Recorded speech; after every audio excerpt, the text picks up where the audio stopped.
I am Cathie Ugrin and live in Headingley, Manitoba. Okay, so I was a complete non-sewer to start. Like I said, I wanted nothing to do with sewing. To me, sewing meant making clothes, and I was not interested in that whatsoever. So when I was at the hospital working nights, some of the nurses would pull out their quilting and, be doing their hand stitching. So I was looking at it and I just thought, well, like that's more like it. Like you can do so much more with that. And I didn't know anything about it. So I would be like, how hard can it be? Honestly, how hard can it be? So I just thought there was this fabric store on King Edward. It had like craft supplies and fabric, probably like Michael's, but with more fabric. I just like sauntered on in there and thought, okay, which colors do I like? And like just knowing nothing, and bought a bunch of fabrics and that was it. So then I thought, okay, I'm gonna go. There was two quilting shop, or one really quilting shop at the time. It was called the Quilting Bee on St. Mary's. Go to that shop. I'm gonna see what's in there. I'm gonna look at some books, and I'm gonna buy a book, and I'm gonna make something with this stuff. And so, that's what I did. And like, I didn't know anything. I probably bought a book that was for intermediate to advanced quilters. So, I showed my mom. She's like, you can't just do that. You have to take some courses. And so I agreed that yes, I would take some courses. So I took a sampler course at the Quilting Bee, 4 weeks. And then I took an 8-week sort of how do you make a quilt at Corellan Sewing Center. So that was kind of my start. And very, very soon after I took those courses, I realized that one, I didn't love traditional quilting. And I was like already starting to figure stuff out on my own. So I was just buying my books, not understanding, looking at the pictures, all that. By this time I had retired from nursing. I was a nurse for 20 years and I was working in a wine store. So I, bought another book, reading it or looking at the pictures during my break. And I found that I was understanding the book. And it was for a specific technique called the one block wonder. And this was great for me because it was the first time that I could read this book. I could do everything. It all made sense. It was something that felt really comfortable to me. And the way that I really like to work is to take something and create sort of out of the unknown. And that's what happens with this technique is you take one particular fabric, cut it all up, and then put it all back together. And it's just, there's kind of like no plan. It's just purely creative. And I love that. And that was the first time that I had experienced that. So it was kind of a pivotal point for me.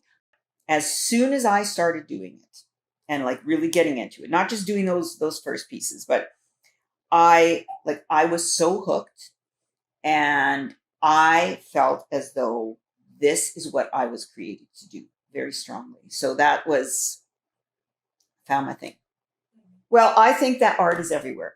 That's how my grandma was, and that is totally how I am. So I make art pieces sort of for the everyday to celebrate this. And I call them all art. And you will see that when I'm making things for the table, I call it table art. I do not call them table runners. I call them table art. It's art. It's art to put on the table. But like, what a better place to have art than when you're, breaking bread with each other and all of that. So I respond to what is going on in the world around me or within me. And like my art is my voice. So I think like I'm just a regular person. If I am experiencing something, then somebody else is. I just happen to be able to transfer that or translate that into art.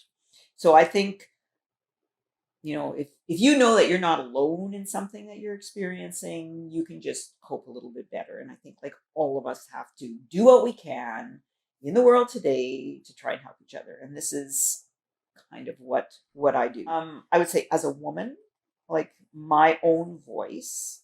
So I'm using a traditional medium that represents nurturing and familiarity to speak my own truth. And my own truth is like sensitivity empathy, paying attention, positivity. And I don't want to feel like I need to be ashamed of those things because they're like softer kind of traits. Just like working with fabric is maybe perceived as a softer thing. To me, it's all strength.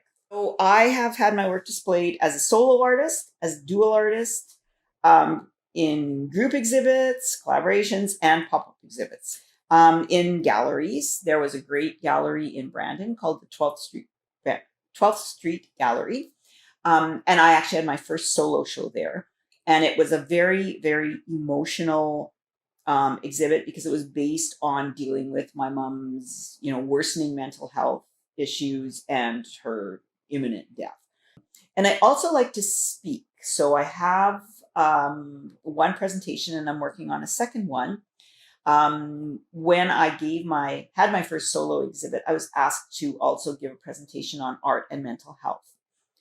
And so, as it turns out, this is a topic that a lot of people can relate to. And so, in the presentation, talk about my own experiences. I go through the whole exhibit and then just kind of basically talk about the experiences in general.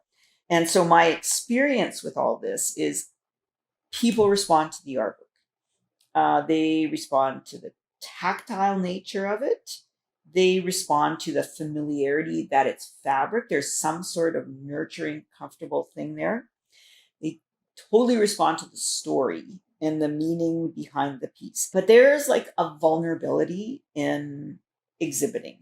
People respond to that and the emotional pieces and the emotions, and then talking about that too. It's not something, that you always would talk about. I think they respond to authentic work. You can tell right from the get-go if something is authentic.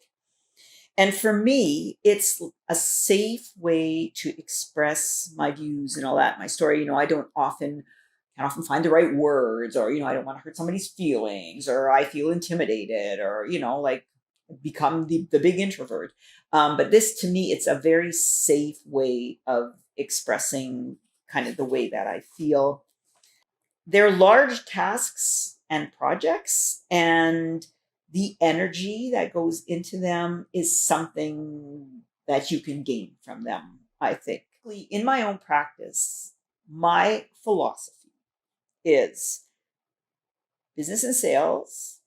So that's like retail, craft sales, marketing, social media, all that. 2, practice. This is the fun stuff. This is the non-precious, like trying things out and taking classes and getting messy. It's kind of like the scales of the whole thing. Pedigree, which is my grants and my exhibits, my awards, invitations, and all that.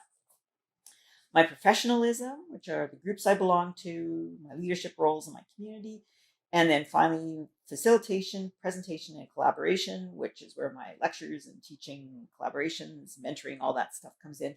And I'm always conscious of all these 5. And so sometimes, the balance changes a little bit, but it's always present with me. So again, this I feel is really my purpose. And I think my elevator speech kind of sums it up, which is thread is my pencil, fabric is my paint, the artwork created is my voice. What I live is what I create. Every piece is unique. Each one has a name, and they all have a story.